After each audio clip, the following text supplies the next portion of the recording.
मुझे ये ठीक लगी।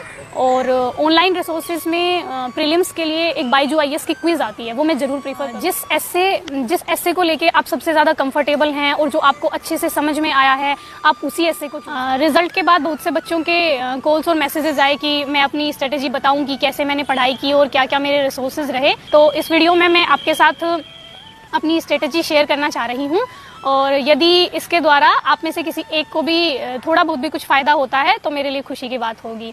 तो देखिए, सबसे पहले हम मेंस पे बात करते हैं। जो मेंस के लिए मेरे रिसोर्सेज रहे, क्योंकि ज़्यादातर बच्चों के क्वेश्चन रिसोर्सेज के बारे में ही होते हैं। सबसे पहले एस्से का पेपर आता है।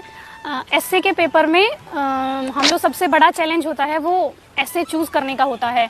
तो मैं यही कहूँगी कि जिस एस्से को लेके आप सबसे ज़्यादा कंफर्टेबल हैं और जो आपको अच्छे से समझ में आया है, आप उसी एस्से को चूज़ करें। और एस्से के लिए जो मेरे रिसोर्सेज रहे वो निबंध दृष्टि नाम से एक बुक आती है जो दृष्टि आईएएस की है, आप वो देख सकते हैं। और एक बुक निशांत जैन सर की है जिसमें उन्होंने टॉपर्स के कुछ एस्से मतलब इंक्लूड किए हैं, तो वो भी आप देख सकते हैं एक बार मतलब आइडिया लेने के लिए।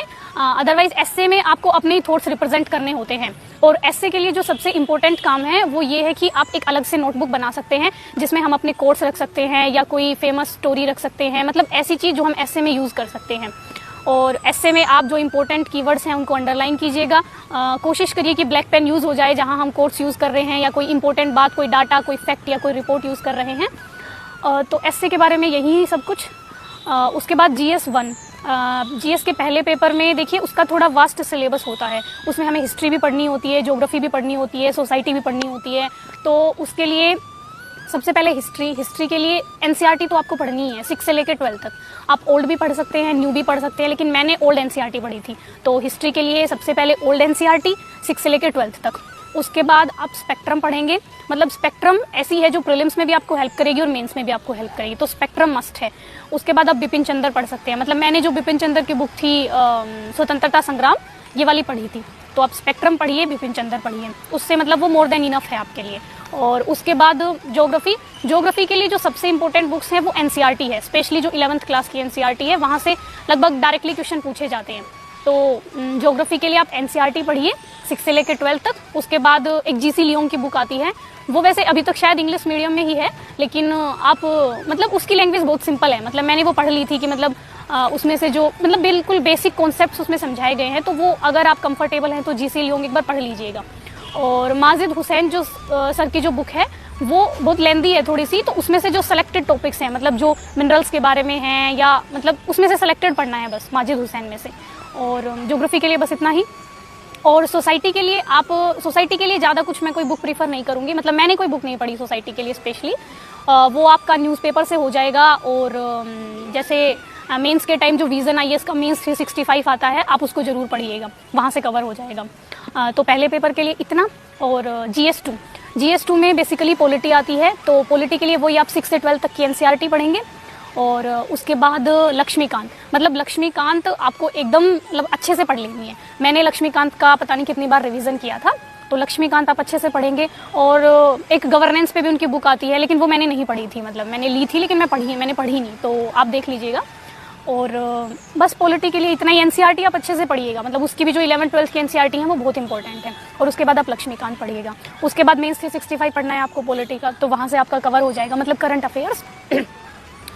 उसके बाद हम आते हैं इंटरनेशनल रिलेशंस पे। देखिए, इंटरनेशनल रिलेशंस के लिए कोई स्पेशल बुक नहीं पढ़ी मैंने, बस मैंने न्यूज़पेपर से पढ़ा था जो डेली IR का जो भी पेज आता है वो।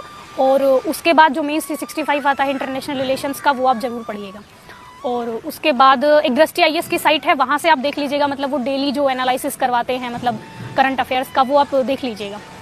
उसके बाद GS3 में बेसिकली इकोनॉमिक्स आता है, इन्वायरमेंट है, साइंस एंड टेक है। तो देखिए, मैंने लगभग 1 साल ही प्रिपरेशन की थी। 1 से 1.5 साल में आपके पास इतना कम टाइम होता है कि सारी चीज़ें कवर करना बहुत मुश्किल हो जाता है। तो मैं बहुत सेलेक्टेड पढ़ा है, मतलब मैंने जैसे GS3 में मैंने इकोनॉमिक्स अच्छे से पढ़ा। इकोनॉमिक्स के लिए रमेश सिंह मैंने ली थी, लेकिन इतने अच्छे से मैं नहीं पढ़ पाई उसको, क्योंकि वो बहुत लेंदी बुक है। तो आप संजीव वर्मा प्रीफर कर सकते हैं, मतलब संजीव वर्मा अच्छी है, वो थोड़ी छोटी भी है और मतलब ईजी लैंग्वेज में समझाया गया है। तो संजीव वर्मा पढ़ लीजिए आप इकोनॉमिक्स के लिए। और मृणाल सर के जो लेक्चर्स हैं, मतलब मैंने सारे नहीं लिए मृणाल सर के लेक्चर्स, मतलब कुछ जैसे बजट वाले हैं, जो इकोनॉमिक सर्वे वाले हैं, वो सारे लेक्चर्स मैंने ले लिए थे इकोनॉमिक्स के। तो इकोनॉमिक्स के लिए बस इतना ही। साइंस एंड टेक के लिए मैंने सिर्फ न्यूज़पेपर्स पढ़े थे, मतलब जो भी करंट में जो रहा था वो गूगल से देख के, और मतलब न्यूज़पेपर से ही मैंने अपना साइंस एंड टेक के नोट्स बनाए थे कुछ, और उसके बाद वो मीन्स 365 आया साइंस एंड टेक का, तो वो मैंने पढ़ा था। और इन्वायरमेंट के लिए देखिए मैंने शंकर IAS पढ़ी थी, वो शायद इंग्लिश मीडियम में ही है लेकिन मैंने उसको पढ़ा था, मतलब वो ईजी लैंग्वेज है, आप समझ जाएंगे। तो शंकर IAS पढ़िएगा, मतलब वो प्रीलिम्स में भी बहुत हेल्पफुल रहेगी और मेंस में भी हेल्पफुल रहेगी। तो इन्वायरमेंट के लिए शंकर IAS। उसके बाद इकोलॉजी के लिए, जो इन्वायरमेंट एंड इकोलॉजी के लिए कुछ और ऐड करना चाहें अगर आप, तो अनअकैडमी पे मधुकर कोटवे सर की क्लासेज आती है, वो यूट्यूब पे भी अवेलेबल है, मतलब मैंने यूट्यूब से ही ली थी। तो मधुकर कोटवे सर से मैंने इन्वायरमेंट एंड इकोलॉजी पढ़ा था, तो आप देख लीजिए, उनका अच्छा लगा मतलब मुझे। उसके बाद GS4 इथिक्स का पेपर बेसिकली हमारी जो मतलब उसमें बहुत स्कोप होता है कि हम अपने थॉट्स उसमें रिप्रेजेंट कर सके। तो इथिक्स के लिए मैंने स्टार्टिंग की थी लेक्सिकॉन से। आप सबसे पहले लेक्सिकॉन पढ़िए, मतलब लेक्सिकॉन में उन्होंने सिलेबस के हिसाब से मतलब बता रखा है सारी चीज़ें, तो उससे हमें एक बेसिक आइडिया हो जाएगा कि मतलब इथिक्स क्या है और सिलेबस में हमारे क्या क्या हैं। और तो लेक्सिकॉन मैंने पढ़ी थी। उसके बाद मैंने सिर्फ टेस्ट सीरीज़ लगाई थी इथिक्स की, मतलब मेनली जो सबसे इंपॉर्टेंट यहाँ टेस्ट सीरीज़ है, क्योंकि टेस्ट सीरीज़ में आपको केस स्टडीज़ मिलेंगी और आप अटेम्प्ट करेंगे तो आपको पता चलेगा कि कैसे मतलब केस स्टडीज़ आती हैं और उनके मॉडल आंसर्स आप देखेंगे। तो इथिक्स के लिए टेस्ट सीरीज़ मतलब आप ज़रूर लगाइएगा कोई अच्छी सी। और इथिक्स के लिए थोड़ा सा जो मैं बताना चाहूँगी वो सबसे इंपॉर्टेंट है कि उसका सिलेबस, GS4 का जो सिलेबस है उसमें कुछ कीवर्ड्स दिए हुए हैं, जैसे एक सिविल सेवक के क्या क्या गुण होते हैं, जैसे ऑनेस्टी है और परसिवरेंस है, ये सब। तो आप वो कीवर्ड्स हैं जो वो अपने मतलब आंसर में यूज़ करें। और इथिक्स का पेपर थोड़ा सा लेंथी होता है, तो वहाँ आप अपनी स्पीड का ख्याल रखें और मतलब पेपर पूरा अटेम्प्ट करने का प्रयास करें। और इथिक्स का हो गया। तो ये मेरी मेंस की स्ट्रेटेजी रही बेसिकली। और प्रीलिम्स के लिए जो मैं कहना चाहूँगी वो सबसे इम्पोर्टेंट चीज़ है रिवीजन। आप प्रीलिम्स में लगभग 3 महीने पहले से मतलब सिर्फ प्रीलिम्स पे फोकस हो जाइए। प्रीलिम्स के लिए आपको कम से कम 3 महीने तो देने ही चाहिए, मतलब केवल प्रीलिम्स के लिए। तो प्रीलिम्स से पहले 3 महीने पहले आप सिर्फ केवल प्रीलिम्स की पढ़ाई करेंगे। और प्रीलिम्स के लिए सबसे जो ज़रूरी है वो रिवीजन है, क्योंकि देखिए सिलेबस बहुत बड़ा है, आप सब कुछ नहीं पढ़ सकते हैं, लेकिन जितना आपने पढ़ा है उस पर मतलब आपकी एकदम पकड़ होनी चाहिए कि UPSC कहीं से भी कैसे भी घुमा के पूछ ले आप। और प्रीलिम्स में ज़्यादा से ज़्यादा क्वेश्चंस अटैम्प्ट करने का प्रयास कीजिए। मतलब मैंने शायद 92 क्वेश्चंस अटैम्प्ट किए थे, मतलब 5-6 तो ऐसे आएंगे ही जो बिल्कुल ही हमें नहीं आते होंगे, लेकिन आप कोशिश कीजिए कि ज़्यादा से ज़्यादा अटैम्प्ट हो पाएँ। और CSET के लिए देखिए मेरा बेसिकली मैथ्स बैकग्राउंड था, तो मैंने CSET के लिए कोई खास प्रिपरेशन नहीं की, तो उस बारे में मैं शायद आपको उतने अच्छे से नहीं बता पाऊँगी कि CSET के लिए कैसे तैयारी करनी है। वो आपको अपनी कंडीशंस के हिसाब से देखना पड़ेगा कि आप कहाँ स्ट्रॉन्ग हैं और कहाँ आपको और इम्प्रूवमेंट करना है। तो बेसिकली ये मेरी मेंस और प्रीलिम्स के लिए स्ट्रेटजी रही। मतलब मैंने बहुत सेलेक्टिव पढ़ा, मतलब मेरे रिसोर्सेज एकदम लिमिटेड रहे और जितने रहे मैंने उनको बहुत बार रिवाइज़ किया। तो अगर मतलब मेरी प्रिपरेशन बेसिकली 1 साल की रही, 1-1.5 साल की, तो उसमें जितना मेरे से कवर हो पाया मैंने उतना कवर किया, लेकिन रिवीजन मैंने बहुत ज़्यादा किया, मतलब बार रिवीजन। और उसके बाद अब हम ऑप्शनल पे थोड़ा सा बात कर लेते हैं। ऑप्शनल मेरा हिंदी लिटरेचर था, और हिंदी लिटरेचर में देखिए 2 पेपर होते हैं। पहला वाला पेपर होता है वो भाषा खंड का होता है, और दूसरा वाला पेपर होता है वो जो उसमें सिलेबस दिया गया है। तो पहले पेपर के लिए मैं यही कहूँगी कि आप जो विकास सर के नोट्स हैं, मतलब जो मार्केट में अवेलेबल हैं, उनको एकदम मतलब अपने टिप्स पे कर लीजिए, क्योंकि जो पहला पेपर है वो बेसिकली थोड़ा सा फैक्चुअल होता है। मतलब जैसे व्याकरण के बारे में पूछेगा वो आपसे, कारक व्यवस्था है, संज्ञा व्यवस्था है, या फिर वो आपसे बोलियों के बारे में पूछेगा जैसे अपभ्रंश है, ये सब। तो उसमें आपको नोट से ही अटेम्प्ट करना है वो कुछ, उसमें कोई अपडेशन की ज़रूरत नहीं है, या आप कहीं से न्यूज़पेपर से कुछ नहीं लेंगे, वो बेसिकली सर के नोट्स से ही अवेलेबल हो जाएगा। तो पहले पेपर के लिए सर के नोट्स ही बस मैंने सर के नोट्स पढ़े थे पहले पेपर के लिए, और दूसरे पेपर के लिए भी मैंने बस सर के नोट्स पढ़े थे, लेकिन थोड़ा सा उनमें चेंज किया था। जैसे जो एग्जाम्पल्स नोट्स में थे मैंने वो थोड़े चेंज कर दिए थे, मतलब ताकि दूसरों से अलग लगे थोड़ा सा। तो जो हमारी बुक्स हैं जैसे गोदान है, दिव्या है, स्कंदगुप्त है, आप उनमें से थोड़े से अलग एग्जाम्पल ले लीजिए, मतलब ताकि एग्जामिनर को थोड़ी हमारी कॉपी अलग लगे।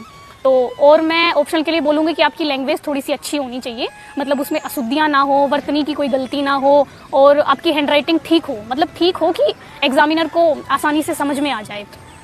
तो ऑप्शनल के लिए यही रहा। बस मैंने ऑप्शनल के लिए कोई नोट्स नहीं बनाए, मतलब मेरे पर्सनली मैंने कोई नोट्स नहीं बनाए। जब मैंने रिवीजन किया तो सर के नोट्स से ही रिवीजन किया।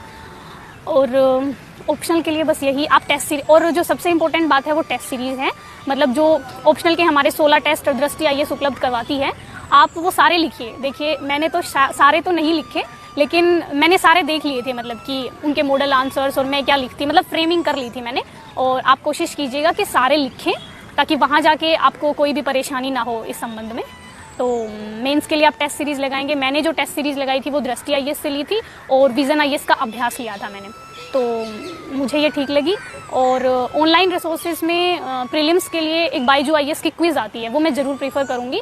मतलब वो डेली 5 से 6 क्वेश्चंस करवाते हैं, जिसमें करंट अफेयर्स इंक्लूड होता है और कुछ बेसिक भी इंक्लूड होता है, तो उससे आपका रिवीजन भी हो जाएगा और मतलब आपको कॉन्फिडेंस भी आ जाएगा अगर आप अच्छा परफॉर्म करते हैं तो मैंने जो बायजू आईएएस की क्विज़ थी उससे अपने नोट्स भी बनाए थे ताकि मतलब मैं प्रीलिम्स के टाइम अच्छे से रिवीजन कर सकूं।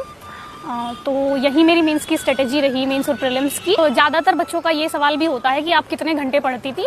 तो देखिए, पढ़ाई घंटों के हिसाब से तो नहीं होती है, लेकिन अगर हम मतलब कैलकुलेट करें तो डेली आप 8 से 9 घंटे अगर पढ़ाई करेंगे तो मतलब मुझे लगता है कि वो इनफ है। मतलब किसी किसी दिन हो सकता है कि आप 10 घंटे भी पढ़ लें, 11 घंटे भी पढ़ लें, और हो सकता है किसी दिन आप 8 घंटे भी पढ़ें। तो मतलब एवरेज आप 9 घंटे लेके चलें कि डेली आपको 9 घंटे पढ़ाई करनी है, तो मुझे लगता है वो मोर देन इनफ है। लेकिन आप रेगुलरली करेंगे, मतलब ऐसा नहीं है कि एक दिन कर ली उसके बाद नहीं करेंगे, मतलब रेगुलरली हमें 9 घंटे पढ़ना है। तो मुझे लगता है 1 साल 1.5 साल में यूपीएससी का जो सिलेबस है वो कवर हो जाएगा। और मुझे लगता है कि अगर हम अच्छे से पढ़ेंगे और सिलेबस के अकॉर्डिंग पढ़ेंगे तो ऐसा कोई रीज़न नहीं है कि हमारा सिलेक्शन ना हो। देखिए, बीच बीच में ऐसा टाइम आएगा कि हमें लगेगा कि नहीं हो रहा है या हम पीछे रह गए हैं, तो आप सब ऐसा मतलब फील ना करें। देखिए, ये हर मतलब जो भी टॉपर है, जो भी एस्पायरेंट है, हर किसी को फील होता है ऐसा कि शायद मुझसे नहीं हो रहा है या और सब लोग कर रहे हैं, मैं नहीं कर पा रहा हूँ या कर पा रही हूँ। तो आप ऐसा फील ना करें क्योंकि ये सबके साथ होता है। बस आप अपने आप को हर पल मोटिवेट